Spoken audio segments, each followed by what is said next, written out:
Professor Lee, let me start with you. So after the escalation that we've seen, mounting escalation between the Philippines and China, how important was this show of commitment from Washington to Manila? I think this is indeed a big deal because the United States and the Philippines actually have a mutual defense treaty, which was signed in 1951.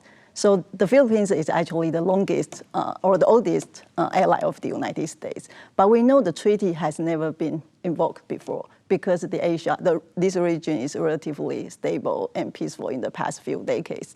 But in the recent months, we have seen some escalation tensions in the South China Sea between China and the Philippines. So I think the United States is quite worried about the potential conflicts in this region. Also, the Philippines is important. It's a middle power in Asia. So I think the United States shows this commitment, use this financing in order to strengthen the Philippine military in response to the increasing tensions in this area. That's right, and I understand it's to the military, but also to the Coast Guard. Right, to the Coast Guard, because the treaty actually applies to the Coast Guard. If the Coast Guard is attacked by a third party, and we know the potential enemy is probably from China, so if it's attacked by Chinese Coast Guard, then actually the United States has the obligation to intervene. So I think that's why the U.S. government is quite worried about this. Okay. Professor Liu, earlier the Quad Nations released a statement. That's the US, Japan, India and Australia. In the statement, they addressed the South China Sea. They said they had serious concern, strong opposition to unilateral actions to change the status quo by force or coercion. They talked about the militarization of disputed features. Now, they didn't mention China, but they called it that behavior coercive, intimidating and dangerous.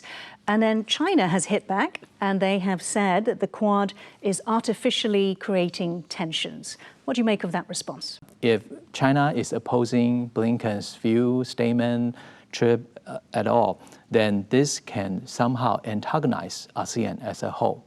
So China right now is taking that, to see that as a fact that the United States is actually trying to adopt an encirclement strategy against China.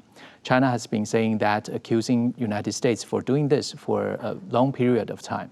But this time, I think it is quite noteworthy that there seems to be a consensus among the Quad countries, between the United States and some ASEAN countries, that China seems to be the interrupter or disruptor to the regional order and stability. And also, China this time is trying to emphasize U.S. as an outsider, as an external force to this region, and also trying to say that the United States is not legitimate to have this kind of small grouping in this region. Okay, and Professor Lee, would you agree with that China is finding it harder and harder to, separate, as we said, coming out of the Shangri-La dialogue, its words from its actions, completely divorce its words from reality? I think China is facing more difficulties to frame itself as like a responsible superpower in the world, because China, what I have heard is that, especially I have some interaction with professors from China, and they always say China has no intention to compete with the United States. They don't have any interest in becoming a superpower, so they just want to maintain its own interest. But the problem is that I think the world is changing, and other countries do not see China this way. So for the Chinese government, it's very hard to persuade other countries that it's a peaceful, rising superpower.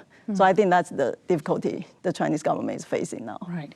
Now, in Tokyo, U.S. Defense Secretary Lloyd Austin described it as the most significant change to the Japan-U.S. alliance since it was created. He announced an upgrade to the military structure for American forces in Japan under a 3-star general, which will coordinate with a new Japanese nerve center to which will command Japanese forces. The 3-star general will create a commanding authority in Japan for the first time, without the need to wait for directions 3,500 miles away from U.S. Indo-Pacific Command in Hawaii. Professor Liu, Tokyo actually had wanted a 4-star general. So an arrangement that was more akin to what they have in South Korea. Why do you think the US didn't go that far? Yeah, I think for now, the United States is trying to make to take some preventive measures against China. That's for sure. However, the United States is still trying to strike a balance between maintaining enough force to deter China, and if we are taking any step further, would China see that as a provocation? So how to balance these two ideas, I think that is the key. Austin said that if we are making this kind of arrangement, this will be a new groundbreaking settings for U.S.-Japan alliance. How so? Because the United States, along with Japanese counterparts, they are going to increase and enhance their coordination in the near future.